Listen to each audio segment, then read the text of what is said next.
Bonjour à tous et bienvenue dans ce nouveau tutoriel de réseau informatique. Aujourd'hui, nous allons travailler sur la gestion des groupes Windows avec PowerShell. Alors, pour travailler aujourd'hui, nous aurons besoin de notre application PowerShell et de Visual Studio Code si vous avez préférence. Alors, à la fin de ce tutoriel, vous serez en mesure d'afficher les groupes d'un système informatique, de récupérer les groupes, de récupérer les propriétés d'un groupe, de créer un groupe, de modifier un groupe et enfin d'ajouter ou de retirer les utilisateurs dans un groupe Windows. Top, c'est parti.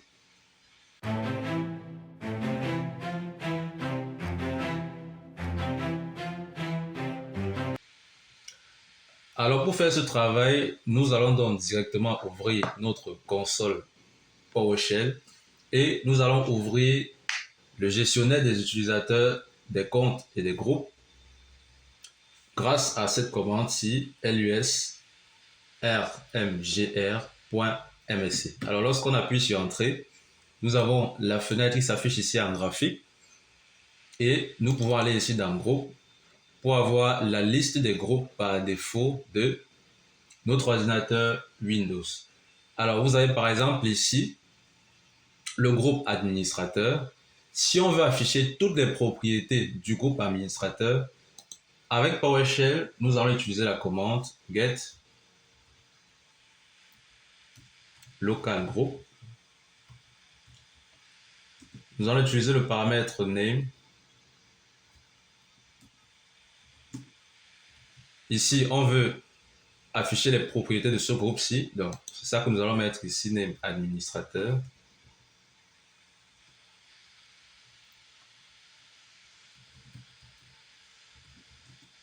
Et nous allons envoyer tout cela dans le pipeline et utiliser select object suivi de l'étoile, comme ceci. Lorsque nous faisons get local group name, le nom du groupe select object étoile, on a donc ici toutes les propriétés du groupe administrateur. Alors pour créer un groupe, on utilise la commande plutôt new local group, donc nouveau groupe local, new local group. On précise tout simplement le nom du groupe qu'on souhaite créer. Alors dans ce tutoriel, on va créer un groupe qu'on va appeler par exemple invité. Non, on va créer un groupe par exemple abonné, comme ceci. Et ensuite, on va leur donner une description grâce au paramètre description. Et on va dire ici, entre guillemets, c'est le groupe des abonnés. Si on valide ici, vous voyez que la commande s'exécute normalement et vous avez le groupe abonné qui a été créé avec pour description, c'est le groupe des abonnés. Alors, je peux vérifier ici en mode graphique en appuyant sur la touche F5 du clavier. Vous verrez que le groupe abonné s'est créé ici. Ah, il a bien la description, c'est le groupe des abonnés. Alors, si je double-clique ici pour l'instant, vous allez voir qu'on a bien la description ici, mais que dans Members ici, si vous êtes en français, ce sera membre. Il n'y a aucun utilisateur dans ce groupe. Bien évidemment, si on veut ajouter un mode graphique, on devra cliquer ici sur Add et ensuite mettre le nom de l'utilisateur qu'on souhaite ajouter. Mais nous allons le faire, nous, grâce à PowerShell. Donc, c'était pour vous montrer que le groupe abonné a bien été créé et actuellement, il ne contient aucun membre ici. Donc, je vais refermer ceci. Nous allons commencer par quelques modifications sur le groupe. Supposons qu'on souhaite renommer ce groupe-ci. Donc, actuellement, il s'appelle abonné, mais on veut lui donner un autre nom. Nous allons plutôt utiliser la commande rename. Local group tout simplement. Je souhaite renommer. On va préciser le nom du groupe qu'on souhaite renommer. Actuellement, il s'appelle abonné. Et on va utiliser le paramètre new name pour lui donner un nouveau nom. Donc, on pourra par exemple dire que on va lui donner un nom juste pour ce travail pratique-ci. On va l'appeler employé. Alors, lorsque j'exécute cette commande ici, qu'est-ce qui se passe? Le groupe qui s'appelait abonné s'appelle désormais employé ici. Et si je viens en mode graphique et j'appuie encore au clavier F5, vous allez voir qu'ici, le groupe, c'était quoi le nom? Le groupe abonné n'existe plus. Il s'appelle désormais employé ici.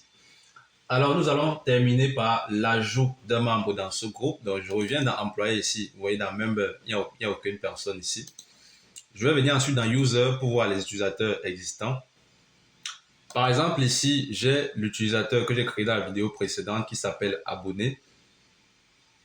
Alors, tout à l'heure, nous allons prendre cet utilisateur abonné que nous allons mettre dans le groupe employé ici. Et désormais, dans membre ici, vous allez voir que vous aurez désormais abonné ici comme membre du groupe employé. Alors, avec PowerShell, la commande, c'est tout simplement add pour ajouter, add local group member, comme ceci. On utilise le paramètre groupe pour préciser le groupe. Le nom du groupe actuellement, c'est employé. Donc, je mets le nom du groupe employé. Et j'utilise le paramètre member maintenant pour donner le nom de l'utilisateur. L'utilisateur, c'est l'utilisateur abonné. Alors, lorsque je valide comme ça, qu'est-ce qui se passe? J'ajoute l'utilisateur abonné dans le groupe employé. Et je peux venir vérifier ici en mode graphique que désormais, si je clique sur employé, vous voyez bien que dans employé, il y a déjà un utilisateur qui s'appelle abonné. Et de la même manière, si je viens dans user, je clique sur abonné, vous allez voir que si je clique ici sur member of, il est donc membre du groupe employé. Donc voilà comment on ajoute des utilisateurs dans un groupe qu'on vient de créer dans un système par exemple Active Directory grâce à PowerShell. Et à l'inverse, si on veut retirer abonné du groupe employé, vous êtes par exemple en entreprise, vous avez un employé qui n'est plus dans le bon groupe, il faut le retirer. Si on se doit retirer abonné du groupe employé, au lieu de add local group member, on va plutôt utiliser remove pour dire retirer. Remove local group member comme ceci, member comme ceci. On va utiliser le paramètre groupe pour préciser le groupe. C'est toujours notre groupe employé. Et l'utilisateur qu'on souhaite retirer, vous voyez que c'est très facile, c'est l'utilisateur abonné. Alors, lorsque je valide comme ceci, je prends l'utilisateur abonné que je retire du groupe employé parce que là, j'ai utilisé la commande remove local group member. Alors, si je reviens ici, quand j'ouvre abonné, dans member of, vous voyez que le groupe ici a disparu, donc il n'est plus dans le groupe. Et je peux également vérifier dans les groupes ici. Si je viens dans le groupe employé, vous voyez que member, il n'y a plus l'utilisateur abonné. Alors, merci d'avoir suivi ce tutoriel. C'était pour vous apprendre à gérer les groupes Windows grâce à PowerShell. N'oubliez pas de liker, de partager et de vous abonner. Take care, guys.